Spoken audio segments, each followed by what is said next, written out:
Hello friends, in this video we are going to study the subatomic particles.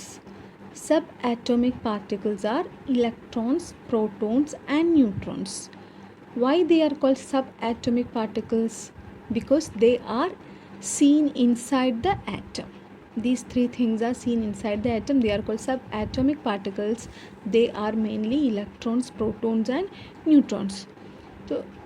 So we are going to study in detail about their position, about their charge, mass, who discovered them. All these things we are going to study in detail. Okay. So this discovery of the subatomic particles, it was a long journey. അതിന് base ആയിരുന്നതാണ് Dalton's atomic theory എന്ന് പറയുന്നത്. Dalton's atomic തിയറിയിൽ നമ്മൾ പറഞ്ഞു atoms are extremely small. All the matter in this universe is made up of atoms. Atoms cannot be divided further. ഇതൊക്കെയാണ് അദ്ദേഹം പറഞ്ഞിരുന്നത്. But that was based on logical thinking. There was no experimental evidence. No experimental evidence was there. Still people believed in that and they thought it is the basis for their further studies. അങ്ങനെ അതിനെ base ആക്കി എടുത്തുകൊണ്ട് next വരുന്ന സയൻറ്റിസ്റ്റുകളൊക്കെ അതിൻ്റെ കൂടുതലായിട്ടുള്ള റിസർച്ചും സ്റ്റഡീസും experiments ഒക്കെ നടത്തിയിട്ടാണ് പിന്നെ നമ്മൾ ഇലക്ട്രോൺസും പ്രോട്ടോൺസിൻ്റെയും ന്യൂട്രോൺസിൻ്റെയൊക്കെ ഡിസ്കവറിയിലേക്ക് എത്തുന്നത്. അപ്പോൾ അതിന് വഴിത്തിരിവായ ഏറ്റവും പ്രധാനപ്പെട്ട ഒന്നായിരുന്നു മൈക്കൽ ഫാരഡേയുടെ ഇലക്ട്രോളിസിസ് എന്ന് പറയുന്ന പ്രിൻസിപ്പിൾ. മൈക്കൽ ഫാരഡേ നമ്മൾ ഫാദർ ഓഫ് ഇലക്ട്രിസിറ്റി എന്നാണ് പറയുക. അദ്ദേഹം ഇലക്ട്രിസിറ്റിയോട് ബന്ധപ്പെട്ടുള്ള ഒരുപാട് എക്സ്പെരിമെൻറ്റ്സ് നടത്തി ഒരുപാട് ഡിസ്കവറീസ് കണ്ടെത്തിയ ആളാണ്. പുതിയ കാര്യങ്ങൾ കണ്ടുപിടിച്ച ആളാണ് മൈക്കൽ ഫാരഡേ. അപ്പോൾ അദ്ദേഹത്തിൻ്റെ ഒരു പ്രധാനപ്പെട്ട തിയറി അല്ലെങ്കിൽ ഒരു പ്രധാനപ്പെട്ട കണ്ടുപിടുത്തമായിരുന്നു ഇലക്ട്രോളിസിസ് എന്ന് പറയുന്നത്. ഇലക്ട്രോളിസിസ് എന്ന് പറഞ്ഞാൽ ലൈസിസ് എന്ന് പറഞ്ഞാൽ സ്പ്ലിറ്റിംഗ്. ഇലക്ട്രിസിറ്റി യൂസ് ചെയ്തിട്ട് എന്തെങ്കിലും ഒന്നിനെ സ്പ്ലിറ്റ് ചെയ്യുക. എന്തിനെയാണ് സ്പ്ലിറ്റ് ചെയ്യുന്നത്? ഒരു കണ്ടക്റ്റിംഗ് സൊല്യൂഷനെ സ്പ്ലിറ്റ് ചെയ്തിട്ട് അതിലെന്താണോ കോമ്പോണൻസ് ഉള്ളത് അതിനെ സെപ്പറേറ്റ് ചെയ്യുക. Just like water is a conducting solution. When electricity is passed through this conducting solution, just like water will be splitting or separating into hydrogen and oxygen. നമുക്കറിയാം water എന്ന് പറയുന്നത് H2O ആണ്. അതിൽ hydrogen atoms ഉണ്ട്, oxygen atom ഉണ്ട്. അപ്പോൾ electricity വെള്ളത്തിലൂടെ pass ചെയ്യുമ്പം വാട്ടർ എന്ന് പറയുന്നത് ഹൈഡ്രജൻ ഗ്യാസും ഓക്സിജനും ഗ്യാസുമായിട്ട് സെപ്പറേറ്റ് ആവും. ആ പ്രവർത്തനത്തിനെയാണ് നമ്മൾ ഇലക്ട്രോളിസിസ് എന്ന് പറയുന്നത്. അപ്പം വാട്ടർ വൈദ്യുതിയെ കടത്തി വിടുന്നത് കൊണ്ട് നമ്മളതിനെ ഇലക്ട്രോലൈറ്റ് എന്ന് പറയും. വാട്ടർ വൈദ്യുതിയെ കടത്തി വിട്ട് സ്പ്ലിറ്റ് ചെയ്യാൻ പോകുന്ന ഒരു സാധനം ആയതുകൊണ്ട് നമ്മളതിനെ ഇലക്ട്രോലൈറ്റ് എന്ന് പറയും. വേറൊരു എക്സാമ്പിൾ പറഞ്ഞുതരാം. Copper sulphate solution is an electrolyte. Copper sulphate സൊല്യൂഷനിലൂടെ നമ്മൾ ഇലക്ട്രിസിറ്റി പാസ് ചെയ്യുമ്പം അത് കോപ്പർ അയോൺസും സൾഫേറ്റ് അയോൺസുമായിട്ട് മാറും. അപ്പോൾ ഇങ്ങനെയുള്ളൊരു പ്രവർത്തനത്തിനെയാണ് ഇലക്ട്രോളിസിസ് എന്ന് പറയുക. Electrolysis is the process by which when electricity passes through a conducting solution, it will get separated into its corresponding components. So in this picture it is clearly given that there is a positive electrode known as anode and a negative electrode called cathode. And this is the positive electrode known as anode and this one is the cathode. And whenever electricity passes through that, the substance which is taken as a solution will be splitting into or separating into its corresponding components. ഇവിടെ നമ്മൾ വെള്ളമാണ് use ചെയ്തിരിക്കുന്നത് electrolyte ആയിട്ട്. അപ്പോൾ നമുക്കറിയാം വെള്ളത്തിൽ ഹൈഡ്രജനും ഓക്സിജനും ആണുള്ളത്. അപ്പോൾ അത് രണ്ടും സെപ്പറേറ്റ്, ഇലക്ട്രിസിറ്റി പാസ് ചെയ്തത് കാരണം അത് രണ്ടും സെപ്പറേറ്റ് ഹൈഡ്രജൻ ആറ്റംസ് അല്ലെങ്കിൽ ഓക്സിജൻ ആറ്റംസായി മാറി. ഈ ഒരു പ്രവർത്തനത്തിനെയാണ് ഇലക്ട്രോളിസിസ് എന്ന് പറയുന്നത്. ഇനി വേറൊരു ഇമ്പോർട്ടൻറ്റ് ഡിസ്കവറി എന്ന് പറയുന്നത് cathode ray discharge tube experiments ആയിരുന്നു. ഇത് ജൂലിയസ് പ്ലക്കറൊക്കെ അത് കൂടുതൽ ഡെവലപ്പ് ചെയ്തിട്ടുണ്ടായിരുന്നു അദ്ദേഹം. അത് പറഞ്ഞു അത് നമ്മൾ ഈ ഒരു ട്യൂബിനുള്ളിലേക്ക് ഈ ഒരു കാഥോഡ്, ഇതാണ് കാഥോഡ്, നെഗറ്റീവ്ലി ചാർജ്ഡ് ഇലക്ട്രോഡാണ്. This is cathode and the other one, the positively charged electrode is known as anode. This is anode. ഈ കാഥോഡിൽ നിന്ന് വരുന്നതൊക്കെ നെഗറ്റീവ്ലി ചാർജ്ഡ് പാർട്ടിക്കിൾസ് ആയിരിക്കും. ആനോഡിൽ നിന്ന് വരുന്നതൊക്കെ പോസിറ്റീവ്ലി ചാർജ്ഡ് പാർട്ടിക്കിൾസ് ആയിരിക്കും. അപ്പം ഇലക്ട്രിസിറ്റി നമ്മൾ ഈ രണ്ട് ഇലക്ട്രോഡിലൂടെയും ഹൈ വോൾട്ടേജ് പാസ് ചെയ്യുക. ഇതിനുള്ളിലെടുക്കുന്ന ഗ്യാസ് എന്ന് പറയുന്നത് ലോ പ്രഷറിലായിരിക്കണം. ലോ പ്രഷർ ഗ്യാസ് നമ്മൾ ഫില്ല് ചെയ്ത് കഴിഞ്ഞപ്പം അതിലൂടെ നമുക്ക് എന്ത് ചെയ്തു, ഇലക്ട്രിക് ഡിസ്ചാർജ് നമ്മൾ സ്റ്റാർട്ട് ചെയ്ത സമയത്ത് ഒരു ഗ്ലോ കാണാനിടയായി. അദ്ദേഹം ഗ്ലാസ് ട്യൂബിൻ്റെ മുകളിൽ വളരെ എന്താ പറയുക, ഒരു ലൈറ്റിൻ്റെ ഒരു ഗ്ലോ, ഒരു പ്രകാശത്തിൻ്റെ ഒരു ഗ്ലോ അദ്ദേഹത്തിന് കാണാൻ പറ്റി. if a magnet is placed near the glow, the position of the glow will be changed. അതായത് മാഗ്നറ്റിക് ഇഫക്റ്റ് ഉണ്ട് അതിന്, അത് കാണിക്കാൻ വേണ്ടിയിട്ടാണത്. Electric charge in the ray emerged from the gases in the discharge tube. അപ്പോൾ ഇതിലൂടെ നമുക്ക് വ്യക്തമായി തീർന്നത് എന്താണ്? Electric charge in the rays emerged from the gases in discharge tube. കാരണം ഇലക്ട്രിക് ചാർജ് ഒരു മാഗ്നറ്റിക് ഫീൽഡ് വെച്ചാൽ അത് ഡിഫ്ലക്റ്റ് ചെയ്യപ്പെടുന്നതായിരിക്കും. അപ്പോൾ ഒരു മാഗ്നറ്റിക് ഫീൽഡ് വെച്ചപ്പോൾ അതിൻ്റെ ഗതി തന്നെ ഡിഫ്ലക്റ്റ് ചെയ്തു. ഇതിൽ നിന്ന് മനസ്സിലായി അതിൽ നിന്ന് പുറപ്പെടുന്നത് ഇലക്ട്രിക് ചാർജ് ആണെന്നുള്ളത് അദ്ദേഹത്തിന് മനസ്സിലായിട്ടുണ്ടായിരുന്നു. അപ്പം ഈ ഒരു സ്റ്റഡീസൊക്കെ വെച്ചിട്ടാണ് നമ്മൾ അടുത്ത ആൾ വരുന്നത്, ജെ തോംസൺ. അദ്ദേഹം ഇലക്ട്രോൺ ഡിസ്കവറിയിലേക്ക് വരുന്നത്. അപ്പോൾ ഈ സയൻറ്റിസ്റ്റൊക്കെ ചെയ്തു വെച്ച എല്ലാ പ്രവർത്തനങ്ങളും ഡിസ്കവറീസും അവരുടെ കണ്ടുപിടുത്തങ്ങളൊക്കെയാണ് ജെ തോംസനെ ഇലക്ട്രോൺസ് കണ്ടുപിടിക്കാൻ സഹായിച്ചിട്ടുള്ളത്. അപ്പോൾ ജെ തോംസൻ്റെ എക്സ്പെരിമെൻറ്റ്സ് എന്ന് പറയുന്നത് അദ്ദേഹം ഈ cathode ray discharge tube CRT ആ ഒരു എക്സ്പെരിമെൻറ്റ്സിനെ ബേസ് ചെയ്തിട്ടായിരുന്നു അദ്ദേഹം ചെയ്തിട്ടുണ്ടായിരുന്നു. കാത്തോഡ് റേയിൽ നിന്ന് വരുന്നതെല്ലാം നെഗറ്റീവ് ചാർജുള്ളതാണ്. കാത്തോഡ് നെഗറ്റീവ് ഇലക്ട്രോഡാണ്. കാത്തോഡ് റേയിൽ നിന്ന് വരുന്ന പാർട്ടിക്കിൾസിനൊക്കെ നെഗറ്റീവ് ചാർജാണുള്ളത്. ആ പാർട്ടിക്കിൾസിന് സ്പെഷ്യൽ മാസ് ഉണ്ടായിരിക്കും, ഒരു സർട്ടൺ എനർജി ഉണ്ടായിരിക്കും അവർക്ക്. ഈ മാസും എനർജിയും ഒക്കെയുള്ള നെഗറ്റീവ്ലി ചാർജ്ഡ് പാർട്ടിക്കിൾസ് എന്ന് പറയുന്നത് they never depend upon the gas which is taken inside this glass tube. ഏതൊരു ഗ്യാസ് എടുത്താലും ഒരുപോലെയുള്ള നെഗറ്റീവ്ലി ചാർജ്ഡ് പാർട്ടിക്കിൾസാണ് നമുക്ക് ലഭിച്ചുകൊണ്ടിരുന്നത്. അതുകൊണ്ട് അതിൽ തന്നെ അർത്ഥമാക്കുന്നത് എന്താ? എല്ലാ സബ്സ്റ്റൻസിലും ഈ നെഗറ്റീവ്ലി ചാർജ്ഡ് പാർട്ടിക്കിൾസ് ഉണ്ട്. ഈ നെഗറ്റീവ്ലി ചാർജ്ഡ് പാർട്ടിക്കിൾസ് എന്ന് പറയുന്നത് അവ ഒരിക്കലും അത് ഏത് ഗ്യാസാണോ എടുത്തത് അതിനെ ഡിപ്പെൻഡ് ചെയ്യുന്നില്ല. It does not depend on the nature of the gas which is taken inside the tube. ആ ഒരു കണ്ടുപിടുത്തം എന്ന് പറയുന്നത് അദ്ദേഹത്തിന് ഒരുപാട് കാര്യങ്ങളിലേക്ക് ലീഡായിരുന്നു. അദ്ദേഹം പറഞ്ഞു ഈ negatively charged particles they do not depend upon the gas which is taken or they do not depend upon the substance. All the substances are having the same negatively charged particles. പിന്നെ അദ്ദേഹം പറഞ്ഞു അതിനൊരു mass ഉണ്ടായിരിക്കും, അതിനൊരു energy ഉണ്ടായിരിക്കും എന്ന് പറഞ്ഞു. അതിൻ്റെ ആ സൈസ് അല്ലെങ്കിൽ മാസ് എന്ന് പറയുന്നത് ആറ്റത്തിനെ സംബന്ധിച്ചിടത്തോളം വളരെ നിസ്സാരമായിട്ടിരുന്നു. It is much smaller than that of an atom. But of course that negatively charged particles are a part of atom. അപ്പോൾ ഇത്രയും കാര്യങ്ങളാണ് അദ്ദേഹത്തിൻ്റെ സ്റ്റഡീസിലൂടെ അദ്ദേഹം കണ്ടുപിടിച്ച് അല്ലെങ്കിൽ നമുക്ക് മനസ്സിലാക്കി തന്നത്. ഈ നെഗറ്റീവ്ലി ചാർജ്ഡ് പാർട്ടിക്കിൾസ് എന്ന് പറയുന്നത് ആറ്റത്തിൻ്റെ ഒരു ഭാഗമാണ്, പക്ഷേ ആറ്റത്തിനേക്കാളും വളരെ ചെറുതാണ്. അങ്ങനെ ഇതിലൂടെ അദ്ദേഹം പറഞ്ഞു ആറ്റം ഡിവൈഡ് ചെയ്യപ്പെടാം, atom can be divided. Dalton's atomic തിയറിയിലൂടെ അദ്ദേഹം പറഞ്ഞെന്തായിരുന്നു? ആറ്റംസ് ആർ ഇൻഡിവിസിബിൾ, ആറ്റത്തിന് ഡിവൈഡ് ചെയ്യാൻ പറ്റില്ല. പക്ഷേ ജെ തോംസൻ്റെ ഈ ഡിസ്കവറിയിലൂടെ ഇത് പ്രൂവ് ചെയ്യാൻ പറ്റൂ, ആറ്റംസ് ക്യാൻ ബി ഡിവൈഡഡ്. ആറ്റംസിൻ്റെ ഉള്ളിലും വളരെയധികം വേറെയും സംഭവങ്ങളൊക്കെ ഉണ്ട്. Atoms can be divided. അങ്ങനെ ജെ തോംസൺ ഇലക്ട്രോൺസിൻ്റെ ഡിസ്കവറി ചെയ്തു. അദ്ദേഹം പറഞ്ഞു ഈ negatively charged particles in the atom is known as electrons. ആറ്റത്തിനുള്ളിലുള്ള നെഗറ്റീവ്ലി ചാർജ്ഡ് പാർട്ടിക്കിൾസിനെയാണ് നമ്മൾ ഇലക്ട്രോൺസ് എന്ന് പറയുന്നത്. ഇതാണ് this the photograph of J Thomson. And next we are going to study about protons. Negative charge particles, ആറ്റത്തിൻ്റെ ഉള്ളിലുള്ള negatively charge പാർട്ടിക്കിൾസിനെ നമ്മൾ ഇലക്ട്രോൺസ് എന്ന് പറയും. അതേസമയം the positively charged particles inside the atom is known as proton. അപ്പോൾ positive ചാർജുള്ള sub atomic particle ഏതാണെന്ന് ചോദിച്ചാൽ പ്രോട്ടോൺ ആണ്. നെഗറ്റീവ് ചാർജുള്ള സബ് ആറ്റോമിക് പാർട്ടിക്കിൾ ചോദിച്ചാൽ electrons. Electrons are the sub atomic particles which is having negative charge, and protons are the subatomic particles which is having positive charge. Positive ചാർജിൻ്റെ പ്രോട്ടോൺസിൻ്റെ discovery നടത്തിയത് Ernest Rutherford ആയിരുന്നു. Before that so many scientists did so many researches and they told that something is there which is having positively charged inside the atom. ആറ്റത്തിനുള്ളിൽ positive ചാർജുള്ള substances അല്ലെങ്കിൽ particles ഉണ്ടെന്ന് പലരും പറഞ്ഞിരുന്നെങ്കിലും അത് തിയററ്റിക്കലായിട്ട് അത് ഒതൻറ്റിക്കലായിട്ട് പ്രൂവ് ചെയ്തത് ഏർണസ്റ്റ് റൂദർഫോർഡ് ആയിരുന്നു through his gold foil experiment. അദ്ദേഹത്തിൻ്റെ ആ എക്സ്പെരിമെൻ്റ് പേര് വളരെ പ്രധാനപ്പെട്ടതാണ്, ഗോൾഡ് ഫോയിൽ എക്സ്പെരിമെൻറ്റ്. ഈ ഒരു എക്സ്പെരിമെൻറ്റിലൂടെ അദ്ദേഹം പ്രൂവ് ചെയ്തു ആറ്റത്തിൻ്റെ ഉള്ളിൽ പോസിറ്റീവ് ചാർജുള്ള കണങ്ങളുണ്ട്, അതിനെ പ്രോട്ടോൺസ് എന്നാണ് പറയുക. He conducted experiments by passing positively charged alpha particles through a very thin gold foil. ആ ഗോൾഡ് ഫോയിലൂടെ ആൽഫ പാർട്ടിക്കിൾസിന് കടത്തിവിട്ടതുകൊണ്ടാണ് ഈ എക്സ്പെരിമെൻറ്റിന് തന്നെ ആ പേര് വരാനുള്ള കാരണം, ഗോൾഡ് ഫോയിൽ എക്സ്പെരിമെൻറ്റ്. അതിനായിട്ട് അദ്ദേഹം ഉപയോഗിച്ചത് നമ്മുടെ ജെ തോംസൺ CRTയിലൊക്കെ ഉപയോഗിച്ചത് നെഗറ്റീവ് ചാർജുള്ള കണങ്ങളെയായിരുന്നു. ഇവിടെ റൂദർഫോർഡ് ഉപയോഗിച്ചത് പോസിറ്റീവ് ചാർജുള്ള ആൽഫ പാർട്ടിക്കിൾസിനെയാണ്. ആൽഫ പാർട്ടിക്കിൾസിന് പോസിറ്റീവ് ചാർജാണുള്ളത്. ഈ പോസിറ്റീവ് ചാർജുള്ള ആൽഫ പാർട്ടിക്കിൾസ് അദ്ദേഹം ഒരു ഗോൾഡ് ഫോയിലിൻ്റെ ഉള്ളിലൂടെ പാസ് ചെയ്തു.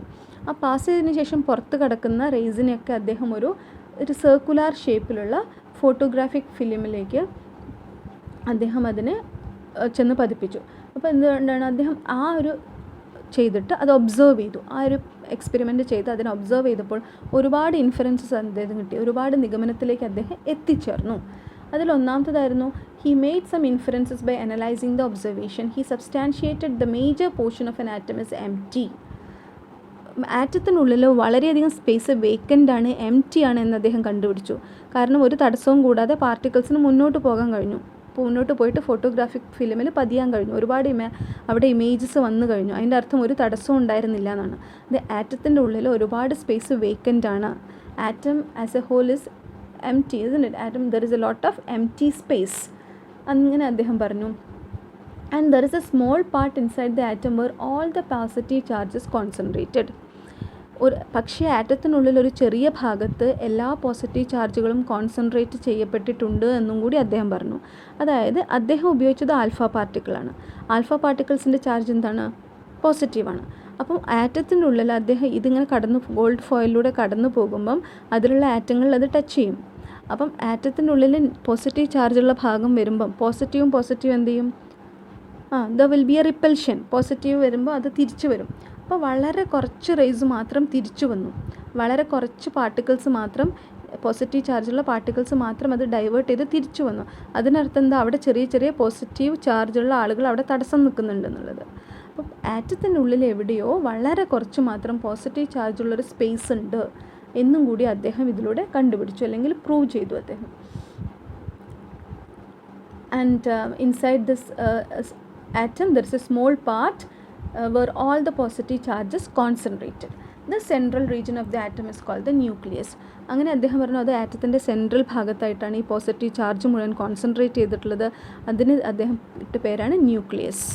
And he called that central part of the atom where all the positive charges concentrated as nucleus. The word is very very important, nucleus. അങ്ങനെ അദ്ദേഹം ഈ ഒരു the central region of the atom is called the nucleus.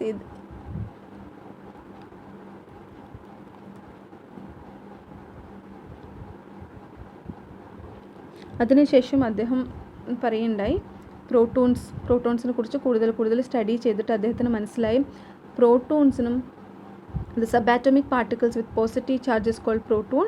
They are responsible for the positive charge of the central part of the atom. Charge of proton is equal but opposite to that of electron. That is very very important. ഒരു പ്രോട്ടോണിന് ഉണ്ടായിരിക്കുന്ന charge എന്ന് പറയുന്നത് അത് equal but opposite. ഇലക്ട്രോണിൻ്റെ അതേ ചാർജാണുള്ളത്, പക്ഷേ opposite charge. ഇലക്ട്രോണിന് എത്രയാണോ negative charge ഉള്ളത് അതേ പോസിറ്റീവ് ചാർജാണ് പ്രോട്ടോണിനുള്ളത്. ആറ്റത്തിൻ്റെ ഇലക്ട്രോണിൻ്റെ സെയിം ആണ് അതിൻ്റെ ചാർജ്, പക്ഷേ ഒന്നിന് പോസിറ്റീവും ഒന്നിന് നെഗറ്റീവും. ഇലക്ട്രോണിൻ്റെതെന്ന് പറയുന്നത് നെഗറ്റീവ് ചാർജാണ്, പ്രോട്ടോണിൻ്റെതെന്ന് പറഞ്ഞാൽ പോസിറ്റീവ് ചാർജാണ്. അതായത് charge of proton is equal but opposite to that of electron. Next, mass of proton is equal to mass of hydrogen atom. അദ്ദേഹം കണ്ടുപിടിച്ച വേറൊരു കാര്യമാണ് മാസ് ഓഫ് പ്രോട്ടോൺ എന്ന് പറയുന്നത്. ഒരു ഹൈഡ്രജൻ ആറ്റത്തിൻ്റെ മാസിന് തുല്യമാണ് ഒരു പ്രോട്ടോണിൻ്റെ മാസ് എന്നുള്ള കാര്യം കൂടി അദ്ദേഹം പ്രൂവ് ചെയ്തു. ഇതാണ് നമ്മൾ ആ ഗോൾഡ് ഫോയിൽ എക്സ്പെരിമെൻറ്റിൻ്റെ ഫോട്ടോഗ്രാഫ് എന്ന് പറയുന്നത്. പിക്ചർ ആൽഫ പാർട്ടിക്കിൾസ് ഇവിടെ നിന്ന് എമിറ്റ് ചെയ്യാണ്. ആൽഫ പാർട്ടിക്കിൾ എമിറ്റർ എന്ന് പറഞ്ഞാൽ അത് ഉത്സർജിക്കുന്നത്. ആൽഫ പാർട്ടിക്കിൾ എമിറ്ററിൽ നിന്ന് ആൽഫ പാർട്ടിക്കിൾ പോവാണ്.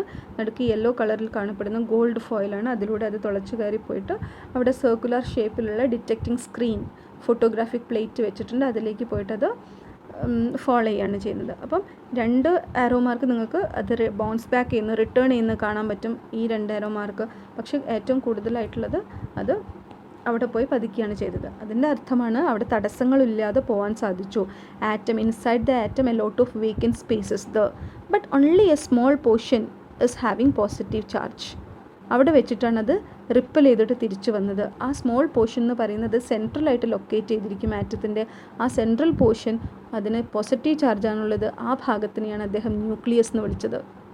അപ്പം ആറ്റത്തിൻ്റെ ന്യൂക്ലിയസ് എന്ന് പറയുന്നത് അതിൻ്റെ സെൻട്രൽ പോർഷനാണ്. ഫുള്ളായിട്ടുള്ള നമ്മുടെ total positive charges concentrated inside that nucleus. ഇത്രയും കാര്യങ്ങളൊക്കെയാണ് അദ്ദേഹം പ്രോട്ടോണിനെ കുറിച്ച് നമുക്ക് പറഞ്ഞു തന്നിട്ടുള്ളത്. അതിനൊരു പ്രോട്ടോണിൻ്റെ മാസ് എന്ന് പറയുന്നത് അത് ഹൈഡ്രജൻ്റെ മാസിന് തുല്യമാണ്. പ്രോട്ടോണിൻ്റെ ചാർജ് എന്ന് പറയുന്നത് ഇലക്ട്രോണിൻ്റെ ചാർജിന് തുല്യമാണ്, പക്ഷേ ഓപ്പോസിറ്റാണ്. ഇലക്ട്രോണിന് നെഗറ്റീവാണ്, പ്രോട്ടോണിന് പോസിറ്റീവാണ്.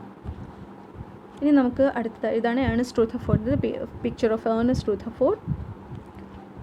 And now we are going to study about neutrons. Third particle, subatomic particle is neutron.